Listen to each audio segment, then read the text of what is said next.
Historias profundas, heridas que sangran, palabras que inundan, que cubren el alma, lamentos y gritos que cortan el viento, y a la vida le importa lo mismo que al tiempo. La luz solo sirve para que vivan las sombras y para ver que se esconde debajo de la alfombra, debajo de la alfombra, debajo de la alfombra, debajo de la alfombra.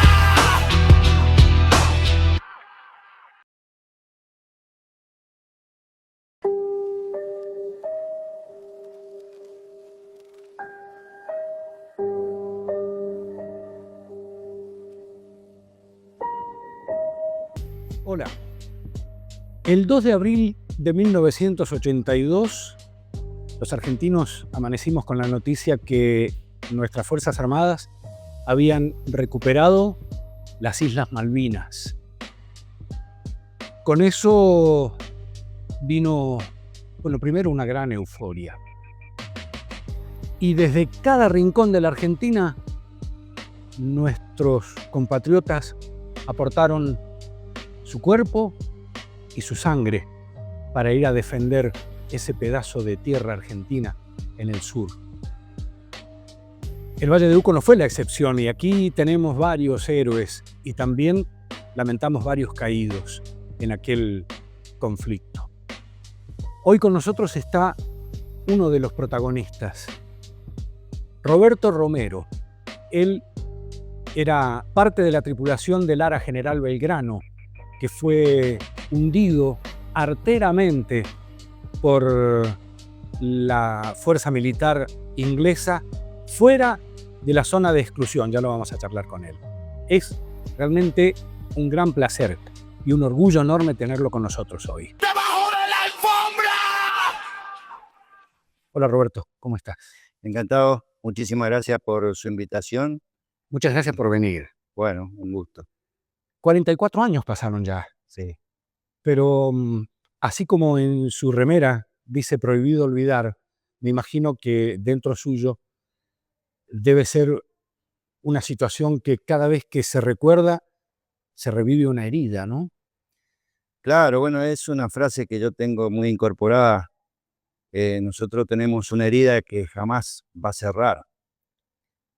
Fuimos de muy chico a la guerra, en el caso mío en especial, con 17 años, 18 años recién cumplidos, y éramos unos pibes, fuimos como chicos y volvimos hechos unos hombres. Sí. En muy poco tiempo nos cambió la vida. Pongámonos en contexto.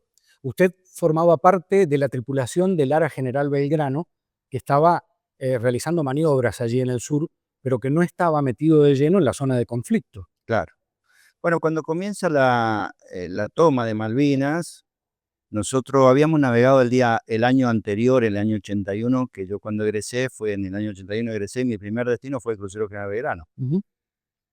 Y navegamos muchísimo ese año. Era porque se estaba gestando la guerra. Cosa que ustedes no sabían. Nosotros no sabíamos. Y nos preparábamos los soldados, preparábamos el barco, estábamos súper afilados. Yo creo que amerito a eso de haber salvado mi vida, porque salgo de la escuela en donde saltaba 1 metro del piso, y habíamos navegado tanto en donde el crucero General Belgrano era mi casa. Yo vivía ahí porque vivía tan lejos al llegar hasta acá, hasta Tunuyán, que yo vivía en el barco y me lo conocía muy bien. Y eso me favoreció, y el haber navegado tanto, pude estar bien adiestrado, ¿no? Mi especialidad es arma, y bueno, yo egresé en el año 81, como decía, y mi primer destino fue el crucero General Belgrano. La verdad que fue algo terrible, algo desastroso, pero bueno, en lo personal, orgulloso, sin duda, de haber ido a defender mi bandera, que era lo que yo había jurado, ¿no? Defender mi bandera hasta perder la vida. Roberto, usted tenía ya una preparación, una instrucción No obstante, y sabiendo incluso que en algún momento iban a entrar de lleno en el conflicto, en el momento en que fue atacado el crucero, ustedes no lo esperaban porque estaban fuera de la zona de exclusión, ¿verdad? ¿Cómo recibieron esos impactos? ¿Cómo fue ese momento? Claro, la tarea del crucero más 2 destructores era custodiar el continente. La flota iba a custodiar el continente y las mejores tropas quedaban en el continente. Nosotros nos tocaba patrullar todo lo que era la isla de los Estados, Canal de Beagle, hasta Cabo de Horno. Esa era nuestra misión. Hasta que hubo una contraorden de ingresar por el sur, porque la flota iba a atacar por el norte, y nos hacen preparar ropa en bolsas de nylon, estancas que se dice, porque entrábamos en contacto con el enemigo y podíamos llegar a naufragar. Entramos a la zona de exclusión a la 1 de la mañana y estuvimos toda la noche despiertos con todas las guardias de puestos de combate, de guerra, y con el barco totalmente estanco. Estanco significa cerrado, todos los compartimientos cerrados, que si nosotros nos atacan en el momento que nosotros estábamos preparados, no se hunde el barco, porque ese barco era imposible hundirlo. De hecho, se salvó en la batalla de Pearl Harbor, cuando No había forma de que ingresara el agua. Claro, se puede escorar, ladear, se llena un compartimiento, 2, 3, 5, pero no todo el barco. Entonces se puede salvar. Esa era la forma de combatir, la forma de combatir en los barcos de guerra en el mar. Y bueno, para las 9 de la mañana salimos de la zona de exclusión, levantamos las guardias, quedaron las guardias mínimas. Yo me voy a dormir, porque habíamos estado toda la noche sin dormir, sin comer, sin nada. A las 4 menos 5 voy preparado otra vez para cubrir mi puesto de combate, que me tocaba de 16 a 20. Iba con mi soldado, un soldado amigo, y bueno, fue ahí donde a las 4 menos un minuto sucedió en los impactos de los torpedos, que fuimos atacados. Nosotros no lo esperábamos porque, como decías vos, nosotros estábamos fuera de la zona de exclusión, que era la zona que habían puesto de 200 millas, un círculo de 200 millas alrededor de Malvinas, que el que ingresaba a ese radio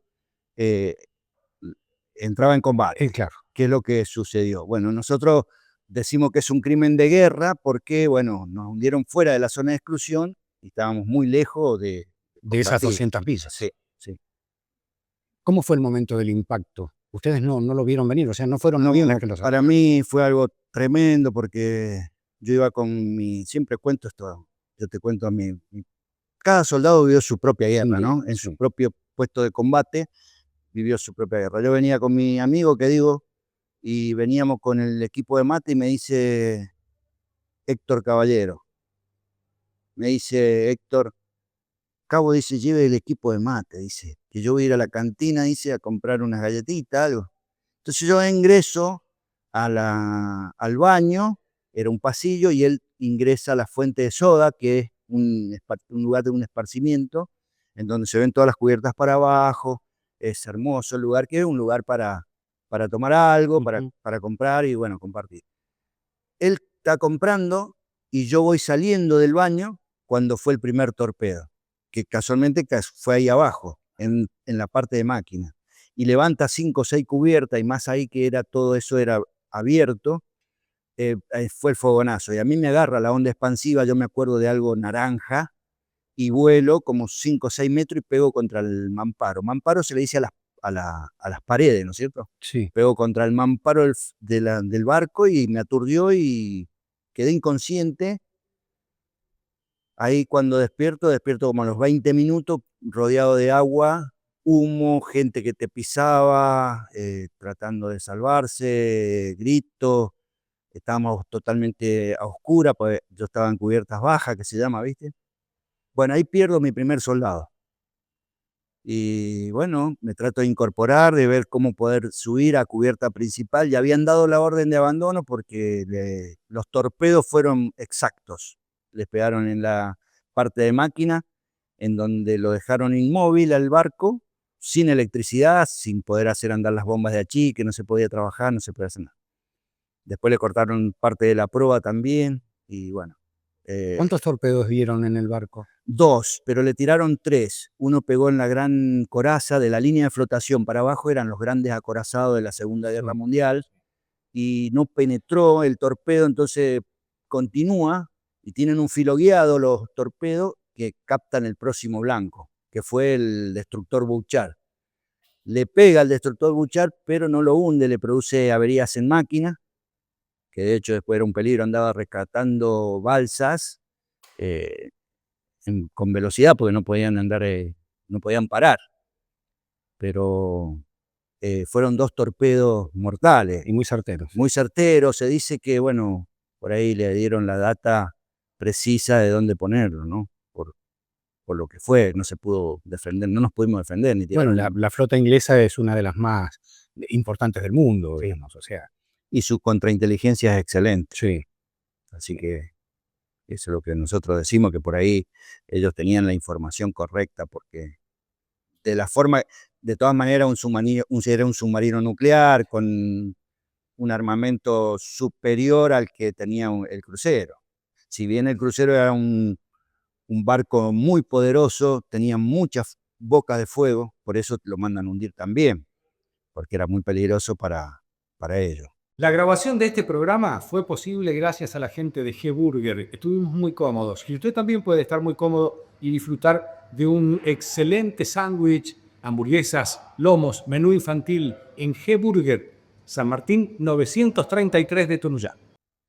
Porque inclusive tenía misiles SICAT y Sorset, y tenía 12,7, 20 milímetros, cañones de 9 pulgadas, de 6 pulgadas y ametralladora de 40 milímetros. Que son antiaéreas. Que son las antiaéreas.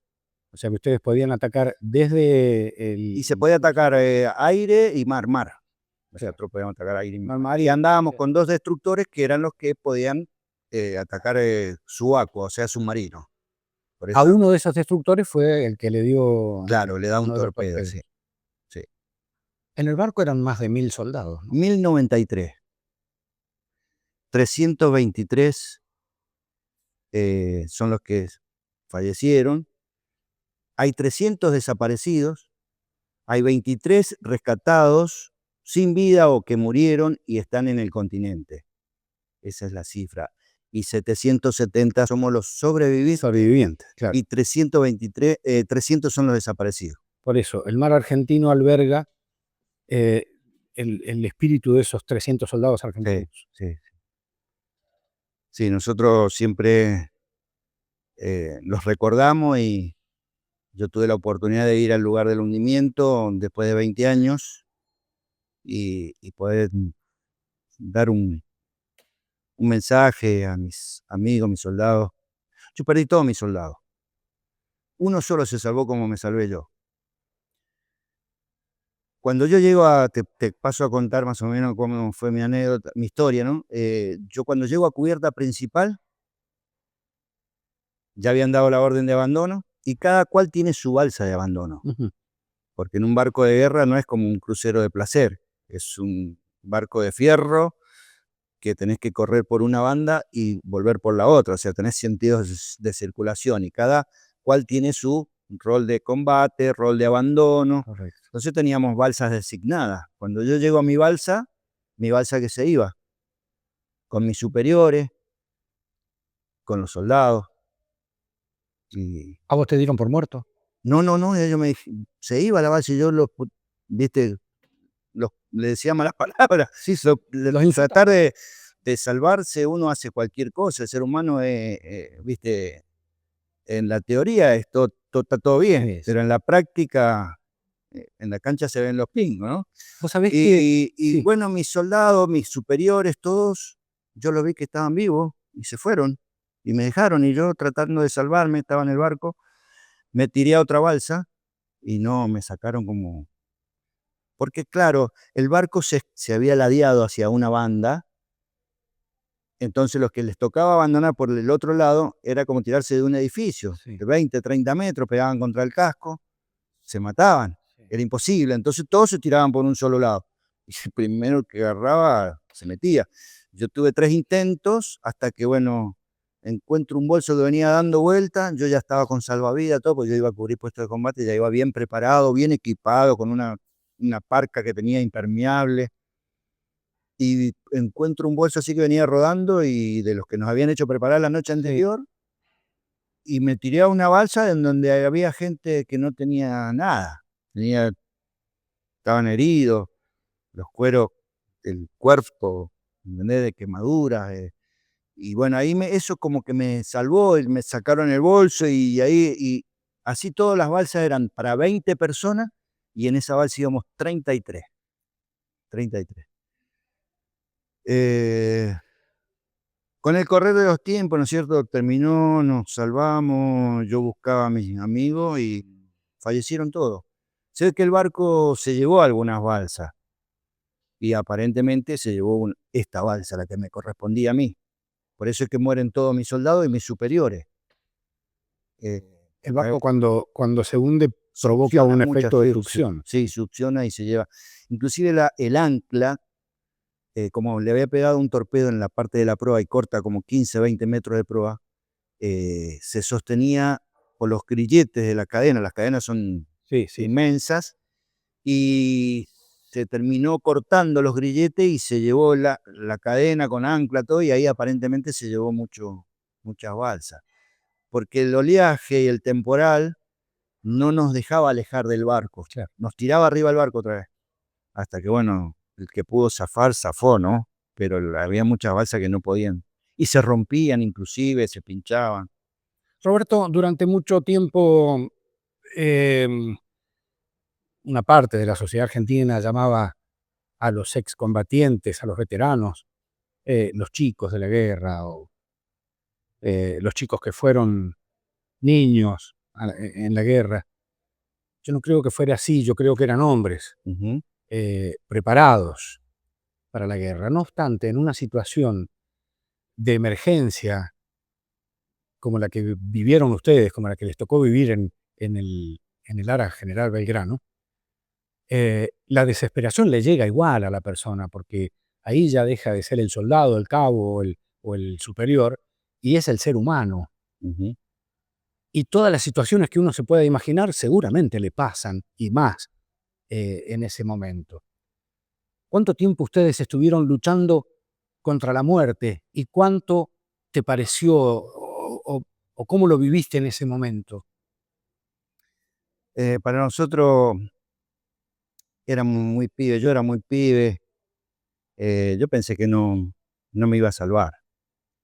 Estábamos adormecidos por el frío, el agua, y no pensé nunca que me iba a salvar. Mucho miedo, el miedo existe, Sí. y es una gran defensa para el ser humano. Cuando uno tiene miedo, trata de resguardarse y de salvarse. Y bueno, nosotros en una balsa no podíamos hacer mucho, así que estábamos a la deriva a ver qué es lo que sucedía, ¿no? Con una tempestad de olas de 10, 12 metros. Y bueno, a ver qué es lo que sucedía, ¿no? Nosotros pasamos 32 horas en el mar cuando nos rescataron.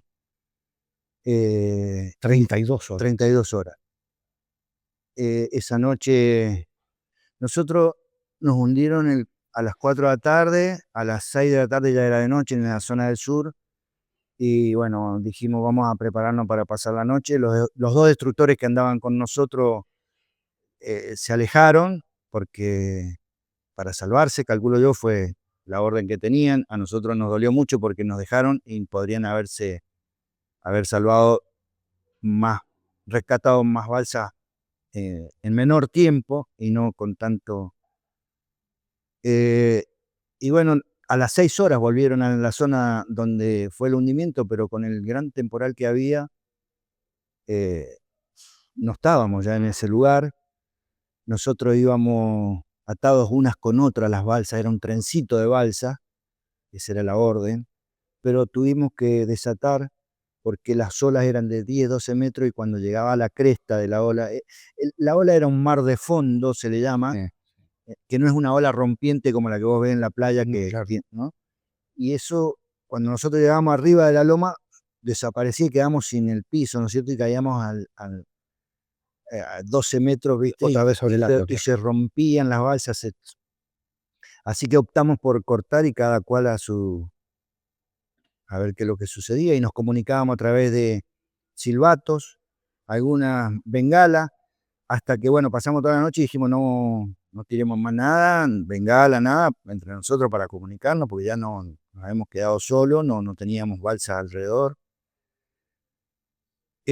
Pasamos todo el día, a las 3 de la tarde más o menos pasa un avión y nos 23 horas después. sí, a las 3 de la tarde fue que pasó el avión y nos hizo un sobrevuelo y bueno, nos dimos cuenta que era para nosotros, bueno, movía las alas y bueno, nosotros le tirábamos bengala, humo, ¿qué hacemos?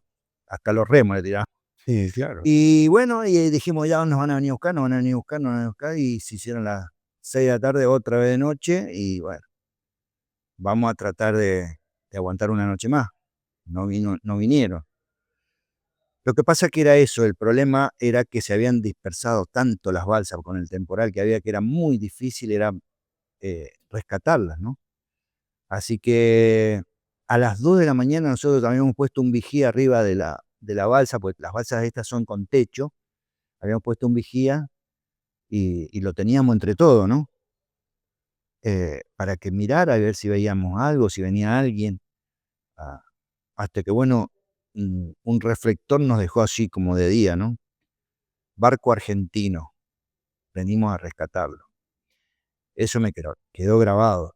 Salimos un momento del clima de la nota porque tengo que contarte que en Selvo Store encontrás todo el respaldo tecnológico para lo que necesites. Acércate, están en San Martín, esquina Bransen de Tunuyán. Y toda la tripulación del barco en cubierta principal, tratando de rescatar, ayudarnos.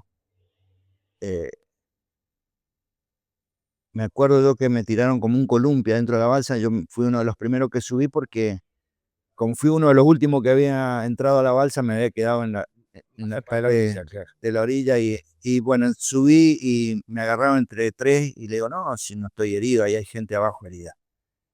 Déjenme a mí, que yo puedo caminar. No, dice, no vas a poder caminar. Sí, yo no estoy herido. Me soltaron y me desplomé. Porque claro, nosotros íbamos así como estamos con vos, enfrentados, pies con pie, viste, todo alrededor de la balsa, los 33 hombres, y todo arriba iba el equipo de supervivencia, pero siempre hubo agua. Desde la cintura para abajo siempre hubo agua, porque nosotros íbamos achicando, sacando agua, otros iban inflando, otros iban curando, otros siempre haciendo una actividad porque el que se dormía no despertaba. Entonces, cuando me rescatan, yo estaba morado negro de acá para abajo. Era impresionante. Una hipotermia tremenda. Sí. Y bueno, hasta que me pudieron dar los primeros auxilios y pude sobrevivir. Y volviendo a la pregunta que vos me hacías de los chicos de la guerra, nosotros también estamos muy en desacuerdo en esa, porque nosotros en el caso mío, si bien tenía una temprana edad, estábamos preparados. Y los chicos de la guerra se llevaron chicos a Malvinas, porque la idea era que no se iba a entrar en guerra. La idea no iba a entrar en guerra, que no van a venir los ingleses de tan lejos, que esto, que aquello, que vamos a ir por los tratados, que acá, que allá. De hecho, en la UNDE Terry estaban ya los tratados, estaban negociando la paz y ya eran nuestras. Por eso es que el grupo de los 8 de Margaret Thatcher, hay una película que se llama La Dama de Hierro, explica muy bien, hundan al Belgrano. Y así comienza la guerra. Hundieron al Belgrano, fuera de zona de exclusión, y se armó el catombe, ¿no? En Y Inglaterra los chicos de la guerra, digo, los llevaron allá porque los chicos son los que mejores sociabilizan con una comunidad. Si llegan a mandar soldados aguerridos, usurpaciones, violaciones, entonces la idea era esa, el chico se iba a sociabilizar mejor, se iba a adaptar mejor a la sociedad de los kelpers, que son los habitantes de las islas, ¿no? Y aparte que la mejor tropa tenía que quedar en el continente, porque nosotros habíamos entrado en los 3 años atrás, habíamos tenido un conflicto con Chile Sí. por las islas Picton, Lennon y Nueva, y Malvinas. teníamos un enemigo terrible, que de hecho fue crucial, porque él fue el mejor aliado de Inglaterra, Chile. Sin duda. Así que por eso las mejores tropas quedaron en el continente, ¿viste? Porque no se imaginó nunca que iban a entrar en guerra. Roberto, ¿qué pasa por la cabeza de una persona que está en la situación que te tocó pasar? Bueno, nosotros, en lo personal, yo duermo con un ojo. El otro ojo lo tengo, siempre estamos atentos. Siempre estamos atentos. En mi situación, yo siempre, a donde voy, busco un lugar estratégico donde estar, ¿no? Siempre en alerta, ¿viste? Te quedó el Porque es lo instinto. que nos han enseñado o es lo que uno aprendió con esta situación límite, ¿no? Y pasan muchas cosas sobre la cabeza de nosotros. Yo en lo personal estoy bien, pero tengo una discapacidad de un 45%, me hicieron una junta médica, pero estoy bastante bien, muy contenido con mi familia, con mis proyectos, mis cosas. Vivo haciendo cosas, vivo organizando, trabajando, mi mente siempre ocupada. Pero pasan muchas cosas porque en la Argentina no hay psiquiatras para el post-trauma de guerra.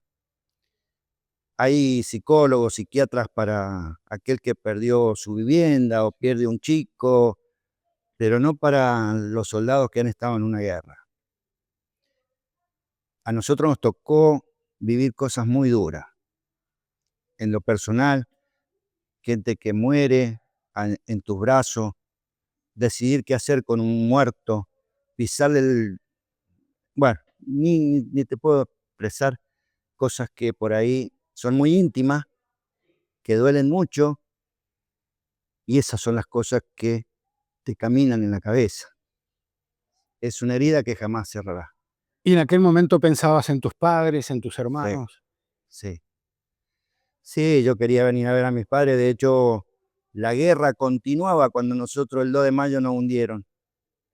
Nos trajeron a Puerto Belgrano, nos hicieron los chequeos médicos y aquellos que estábamos en condiciones de poder salir, ir a visitar a nuestra familia, nos dieron 10 días para venir. Porque no sabían qué hacer con nosotros también. Estábamos muy traumados, si bien estábamos en guerra, eh, no se sabía qué hacer con nosotros, cuál iba a ser nuestro próximo destino. El marino, inclusive también quedamos sin destino en realidad porque la flota la sacaron de combate, porque no podíamos luchar contra la tercera potencia del mundo. Sí. Nosotros nuestros barcos eran obsoletos a la par de lo que ellos tenían, ¿no? Así que no se podía combatir, por eso la flota la retiraron y se empezó a atacar desde el continente. Desde el continente salían los aviones y atacaban a las islas, ¿no? Y los ingleses se pusieron al norte, del otro lado de las islas, para que no los pudieran atacar, que nuestros aviones no llegaran. De hecho, bueno, hubo un caso que se reabastecieron en el aire que son, la Fuerza Aérea es muy, muy comentada por el mundo, ¿no? Totalmente. De lo que hicieron ellos. Roberto, ya pasaron 44 años. Y si bien vos seguís recordando en algunos casos con una crudeza tremenda las situaciones que viviste, yo creo que tienen que haber habido los primeros años después de la guerra en los que la sociedad nuestra los trató de esconder, en muchos casos hasta se avergonzaron muchos de los veteranos, de los excombatientes. ¿Cómo viviste ese tiempo? ¿Qué sentías en ese tiempo? Fue muy duro para nosotros nuestros primeros 10, 16 años nos reconocieron, pero fueron 10 años muy duros que, bueno, la sociedad a nosotros nos amaba. Los gobiernos de turno fueron los que con esa política nos ocultaron, nos encerraron y éramos los loquitos de la guerra. Sí. Cuando nosotros éramos una persona normal y corriente que íbamos al supermercado como va cualquier otro.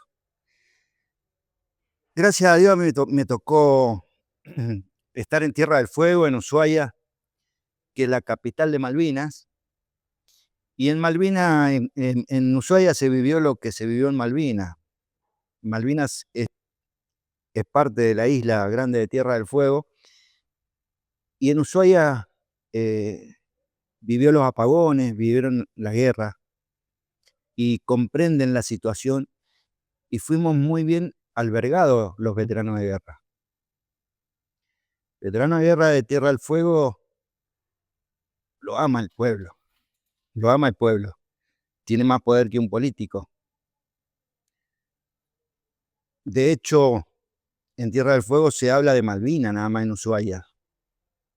Y allá hay una fiesta muy popular, como acá que tenemos, ¿no es cierto?, el Festival Nacional de la Tonada. Allá está la noche más larga del año, ¿cierto? Y se hace una fiesta. Y nosotros solemos hacer la vigilia, que fue cuando hicimos el primer monumento histórico nacional. Lo tapamos con sábana y lo cuidamos esa noche, hicimos una vigilia. Y el pueblo se volcó masivamente a la plaza. No cabía un alma. Hasta el día de hoy, todos los 2 de abril o las vigilias, es impresionante cómo apoyan a sus veteranos. Por eso digo que el pueblo de Tierra del Fuego ama a sus veteranos. Y hemos sido, en el caso particular, muy bien contenidos. Perdón, por ahí me emociono y no sé si se interpreta lo que digo. Sí, por supuesto. Y es comprensible totalmente. Ya uno se va poniendo viejo y se le afloja. Es muy difícil imaginarse lo que pueden haber sentido desde acá, desde la comodidad de la ciudad o donde estemos. No difícil, imposible poder comprender la dimensión de lo que ustedes pasaron ahí. Sí. Yo te agradezco mucho por haber venido, por haber, por haberte abierto a contar esto, que como dijimos en algún momento, cada vez que te toca recordar esta historia, es una herida que se vuelve a abrir y debe ser muy doloroso. Y por eso el agradecimiento a tu disposición a contarlo. Vos sabés que yo te agradezco a vos y a todos aquellos que tienen la oportunidad de los medios o de algún lugar poder llevar a un veterano y que le cuente la historia. Porque nosotros somos la historia viva, Sí. y le vamos a contar la verdad. Y nos hace bien, porque esto es hacer terapia en grupo, Sí. como todos aquellos que están detrás de cámara y me escuchan con tanta atención. Yo esta noche voy a descansar, voy a dormir, porque como que te alivias el contar. Por eso que el psiquiatra o el psicólogo te escucha o hace terapias. Es lindo hablar y, por supuesto, la herida no va a cerrar jamás. Pero es bueno hablarlo. Yo no lo hablaba. Yo estuve en primera línea, estuve en combate, me tocó muy de cerca, vi la luz blanca, entonces sé lo que es. Y 20 años estuve en el silencio, porque parte de la sociedad nos trataban mal, ¿no es cierto? Entonces nos ocultamos, nosotros mismos nos ocultamos. Y en lo personal, una vuelta estaba con ganas de ir a un acto protocolar. Me casé la medalla y fui a un acto a rendir homenaje a nuestros compañeros, a nuestros muertos. ¿Sí? Entonces, ahí me di cuenta de que me hizo bien. Me hizo bien hablar, de expresarme. Y por eso siempre agradezco este momento de podernos, porque nosotros nos debemos a nuestros muertos. Si yo quedé vivo, tengo que contar, ¿sí? Tengo que hablar y que no se pierda estas cosas, ¿no? Que no nos olviden, que no olviden a los héroes que son los que murieron, que dieron la vida por la patria. Nosotros no, nosotros somos uno más. Ojalá todos, grandes, chicos, jóvenes, los que estábamos vivos en esa época y los que nacieron después, tomemos conciencia que no nos queda mucho tiempo para tener en este plano a esta gente. Y no nos quedan muchos años de esta oportunidad de conocer en primera persona el relato de lo que fue la guerra, de lo que fue esta lucha para recuperar ese pedacito de territorio argentino como son las Islas Malvinas. Muchísimas gracias, Roberto, realmente. Muchas gracias. No, gracias a vos y bueno, como te dije, la oportunidad de que me escuchen y bueno, te felicito por el programa. Ojalá hayan muchos más como el tuyo y que puedan escuchar a sus veteranos y que no nos olviden, que los escuchen, que les van a contar la verdad. Gracias. Historias profundas, heridas que sangran, palabras que inundan, que cubren el alma, lamentos y gritos que cortan el viento, y a la vida le importa lo mismo que al tiempo.